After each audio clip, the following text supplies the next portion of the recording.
Mr. Ulasi, let's start from security. Please, you know, security is a very big issue. Fundamental. A fundamental issue. Yes. Now we're talking about elections in almost not all the parts of the country this time around. It was Yes. not the case in 2011. In 2011, elections held in all parts of the country. What can we say has been the strides of this administration in terms of security? People forget that Yobe and Borno states are APC states. So they need fundamentally to tell Nigerians what happened in those states. And I said on AIT that those two states are the two most corrupt states in the Federal Republic Just of a moment, sir. Nigeria. Lagos, Excuse me. No, just a moment, Yes. sir. Lagos is also an APC state. Osun No. State. Just a moment. Osun We State. are talking about security. You asked me a question hold about on a security mo- and elections, and I'm trying to answer that. Lagos has no problem of election. Just a moment, sir. Yes, please. Lagos is an APC state. Yes, it is. Osun State is an APC state. Yes. Oyo State is an APC state. The reason why it is very important to point this out is because these are all APC states. If you're saying that the APC had an agenda, perhaps they would have started from Lagos. You didn't want me to finish what I was saying. You just prematurely. By all means, go ahead. Yes, I'm just pointing out that there are other APC states aside Borno and Yobe. Until recently, the Boko Haram affair was a localized problem. And I said on AIT that it was localized because of corruption. And I said that if you go to Damaturu today, it's like a local government headquarters, front time. Because if you get into Maiduguri Airport, the largest number of private aircrafts parked in this country are in Maiduguri Airport. Okay, so can we before they storm? No, why don't you understand what I'm trying to do? I'm trying to tell you that the insecurity we are talking about started with corruption in those two states. And I'm trying to draw the inference that if you say that is because of corruption, can we then say that because this administration treated corruption with kid gloves, it grew out of hand in those two states? Excuse me, they weren't running the state government. It is the citizens of those states that rebelled against their They are under the federal government. The federal government does have an eye on what is happening in those states. That is why it is even difficult now to fight Boko Haram, because to effectively fight them, you have to kill everybody. We're saying that... You have to kill everybody. Just a moment, sir. We did watch how Boko Haram grew. Yes. We saw what happened in the police headquarters. It was a one-off attack. Before we knew what was happening, it was another attack. Even then, people were wondering, could this really be a suicide bomber? You know, before we knew what was happening, it grew gradually. Before we now finally entered the real realm of, you know, attacks daily in Borno, before it finally entered the Damawa, before it entered Yobe. You know, that was how we saw this, this terrorism before it went full scale. The question is, did we treat it with kid gloves? If we say that it is corruption, did we look at the problem in the eye and say, they are APC states, it doesn't concern us, so let us go on, it's business as usual? Is that how we treated it? There are many ways of looking at it. When those individuals who said they will make Nigeria ungovernable, for them it was intimidation. They wanted to intimidate and stampede this president out of office. That's what they thought they were going to do, until it went out of control. By sending up 200-300 people to go and riot. Whose control? The control of what they set up. Because this government, do you know the number of policemen and soldiers that have died since this Boko Haram affair? What do you want the government to do? Hundreds of Nigerian soldiers and policemen have died. What else do you want this government to do? You know, the greatest problem you have in your life is to have a problem inside your house. Are you saying, that when it comes to security, the government has run out of ideas in terms of what to do? He would also tell you that America and the Western world have run out of ideas. No, it is relative. If you're asking me what I want this government to do, the question is, what would they be doing in the next 4 years about security? They will continue doing and improving what they are doing at the moment, because there's not going to be any magic. There's going to be any magic. Nobody is going to carry out any magic. We need cooperation with our neighboring countries, which is happening now. There's nobody. Buhari becomes president tomorrow. Another 4 years, he hasn't done anything.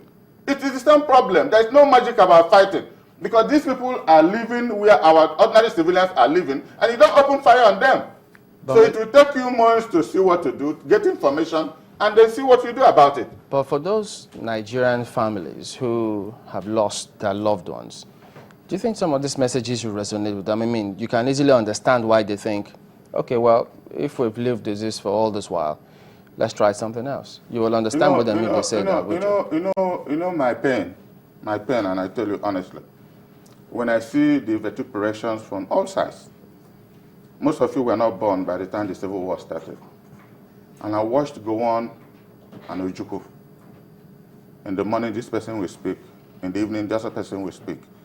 And people were laughing and smiling until Nigeria collapsed. And thank God we all came back again. Sometimes I begin to wonder, what Gowon said, that there was no basis for Nigerian unity. And I pray God, this country is such a beautiful place. I was born in Kano. For me, first and foremost, I'm a Kano citizen.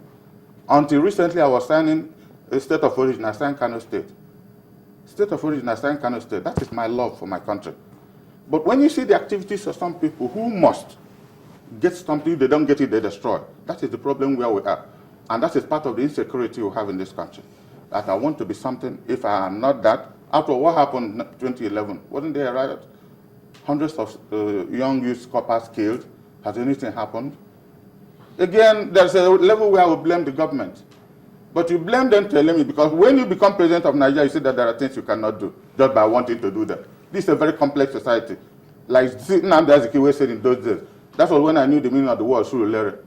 Take it easy, little by little. Nigeria is not, you don't hurry it overnight. If not, it will consume you. Do you tell your supporters in the party that these elections, they have to take it easy? No violence in these elections. And thank God I come from a zone. We have never had any serious violence in the whole of the Southeast. For us, it's not a matter of do or die. Absolutely not. They have a choice.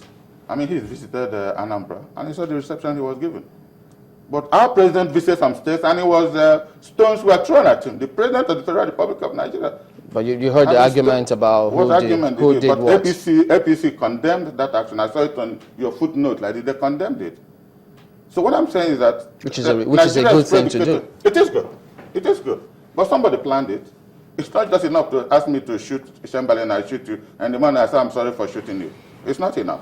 At the end of the elections, are you also optimistic that whoever wins, the country will be calm? But the interview you had, either you or Suleiman was asking Joey Boko, he continued making a statement when he was being asked, would there be a free and fair election? He continued predicating it a number of, parameters. If this happened, if that happened, if the other one happens.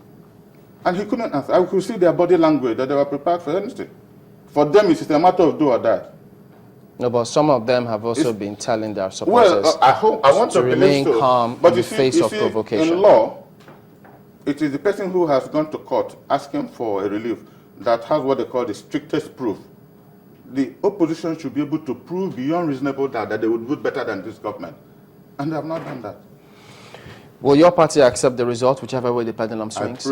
This president repeatedly has congratulated several governors where PDP lost. Why wouldn't he do that if he loses? He would do that. If we feel we didn't lose well, we'll go to court. The alternative is not violence. Absolutely not. Under no condition will I support violence. Like the president said, nobody's blood is what he's been in office. It is not proper. But will the other people do it? Because I see on this your channel, you continue asking them, what will you say if this happens? If what happened? They have the National Electoral Commissioner, the chairman of INEC. He's not a PDP person. When he was appointed, tell me, which other president will they do it? Even in the elections they hold in local governments in their states, they don't allow any other party to win one seat. How much more if they handle a national election? I just pray to God that there will be a country after this election. I pray God to help us. That's where we have to let it go. Thank you very much indeed for coming on this morning. Chief Daniel Ulasi is the former chairman of the People's Democratic Party in Anambra State. It's my pleasure.